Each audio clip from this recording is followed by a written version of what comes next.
Now before you nail me to this here cross, could you please give me 2 minutes to explain the title of this video?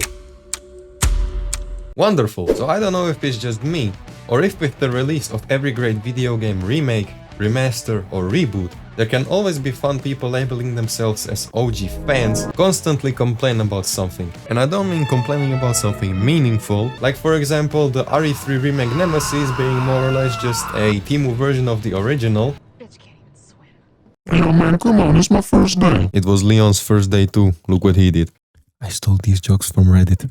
Or why the game 13 got a remake so unfaithful to the original it's regarded as one of the worst remakes of all time. No, they instead nitpick the smallest, most unimportant detail in the game just to add some, I don't fucking know, value to their name for playing the original game. Hey yo man, this game is really cool man, they really went above and beyond with the remake, you know? No, I think the original did a better job at explaining this character's background, you see. Also, this puzzle is definitely less challenging than the original, it doesn't make sense. You know what else doesn't make sense? The level design, because there used to be a get out of my fucking house. And let me tell you, this guy, that's one of the better cases. Other times, it's just so bizarre and so stupid, you can begin to wonder if the person even has a life outside of a computer screen. And for this video, I've prepared 4 cases, one of which will make your brain do a factory reset.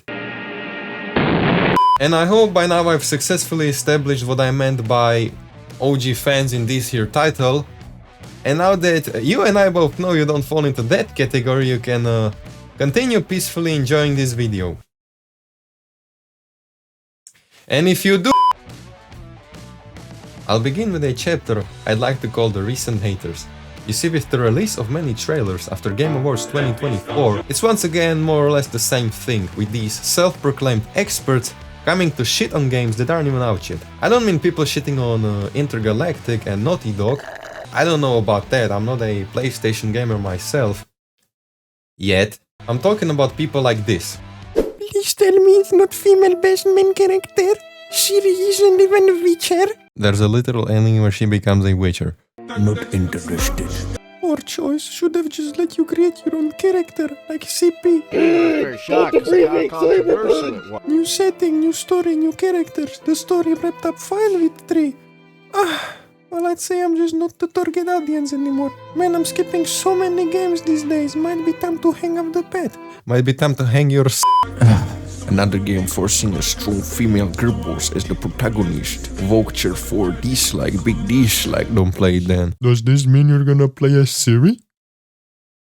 Now we can differentiate 2 kinds of people in this here case. People who have a problem with playing as Siri and people who have a problem with playing as a female. And the people who have a problem with playing as Siri aren't even hating, they're just curious what the lore explanation is. Even by looking at the likes to dislikes ratio, we can clearly see the game itself, and Siri as a female protagonist isn't the problem. Even the recent comments are nice and supportive after the haters left, and come on, how are they acting so surprised by this? I guess it's not like it was established in the good ending of Witcher 3 that, I don't know, Siri becomes a witcher? Or that the game itself even lets you play as her in some segments or anything? I don't know guys, I don't know how they got the idea. I don't know how they got the idea to make her the main character. Also, some of y'all seem to be more excited about Gwent 2 than the actual sequel to Witcher 3, so whatever, moving on.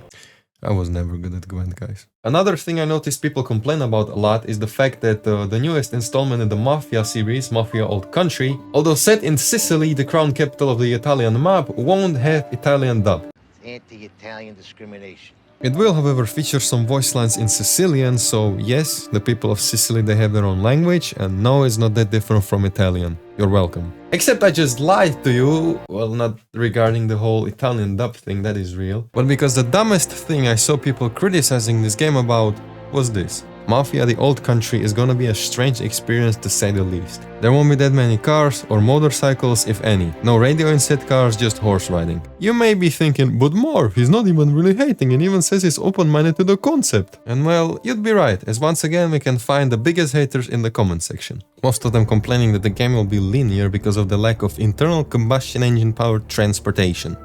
also known as Cars. I don't know why I said it like that. To which I have this to say. Mafia 1 was linear only because of the budget and technological limitations of the time. I'm sure if they had enough resources and money, they would make it open world and non-linear. Mafia 2 was supposed to be less linear and even feature things like metro, viable properties and a car dealership. It was even supposed to feature multiple endings. But they eventually cut it from the game for whatever reason. Mafia 3 was the first non-linear experience in the series, but they sadly made it very repetitive, which is why it's ranked worst in the series, although it's definitely not a terrible game by itself. If anything, I enjoyed the cars and locations of this game the most. It's just, like I said, it's too repetitive and it gets old really quickly, and Mafia 1 Definitive Edition is only linear because it's a remake of a already linear game, although they did introduce a larger map and more interesting locations and vehicles. So if anything, 2K have been trying to make this series non-linear ever since Mafia 2. So I'm sure they'll find a workaround and make it non-linear and enjoyable. Trust me, I'll bet my left testicle on it.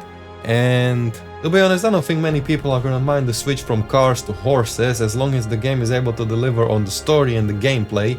Well, I mean, the cars, they are still kinda there, but they'll most likely have less horsepower than the actual horse. The game will rather focus on the beginning of the Italian mob and not being a fucking F1 driver, Tommy. Seriously, why did this game make me drive an F1 car that is as fragile as a fucking cardboard box twice throughout the city full of cops and other drivers that are as reckless as a fucking drunk Polish driver?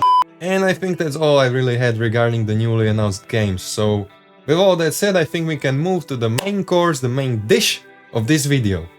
The remakes.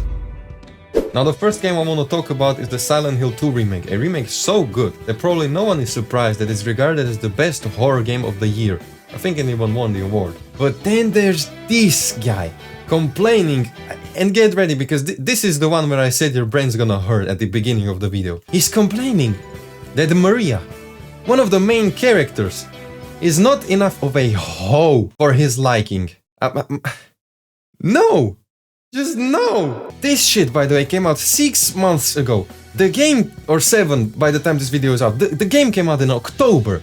Which means this guy didn't even get to play the game and he was already shitting on it. He was shitting on the design of a character because he was not fucking feeling horny enough towards her.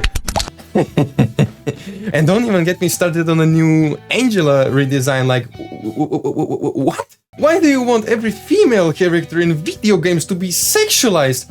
Not really sexualized, but just more feminine and attractive, I suppose. The games these generates play and the websites they visit have set very high expectations for female beauty to them. Yet it's really pathetic to me that you want a character to be more feminine and attractive on one hand, and then hate on a game when it tries to give you an attractive and well-written female character like Siri. I doubt any girls watch my videos, or anyone at that matter, but just know that you're beautiful and don't let people online tell you otherwise. They probably look like this. Anyway, back to my yap session.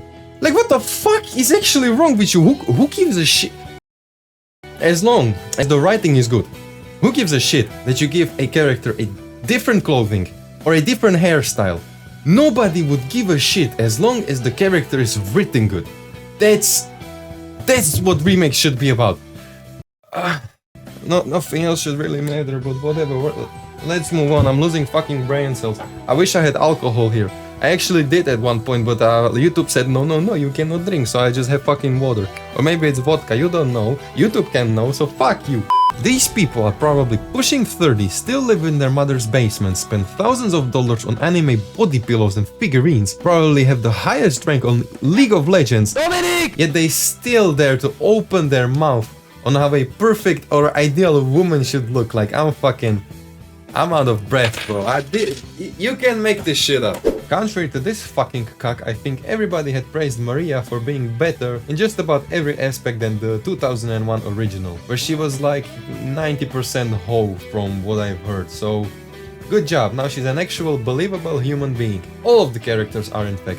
Here, Eddie, what do you think of this guy and his beliefs? Kill yourself! I'm not even gonna lie, as Silent Hill 2 being my first entry in the series, I personally actually felt like Maria was one of the best written characters in the game. So much so I was actually down praying on my knees that nothing bad is gonna happen to her because I actually really like her. Okay, moving on. Lastly, an older but interesting case nonetheless was when fans were going nuts with the announcement of Resident Evil 7. criticizing it for its complete change of narrative and gameplay, going from a third-person bioweapon action shooter to a horror haunted house first-person setting, even being compared to the likes of Outlast. But in the end, as you may know, Resident Evil 7 basically ended up saving the franchise after the failure of Resident Evil 6. Till this day, it's regarded as the scariest of the series, and to be honest, it's even my introduction to the Resident Evil series, which is why I decided to include it here. It's actually one of my favorite games. So Capcom, I tip my hat to you. Maniac. Shut up. This success, as you know, was followed by the remakes of Resident Evil 2, 3 and 4. And no, I won't cover them in this video as I think it's already way too long. So all you need to know is 2 was great, with only OG criticism I could find was this.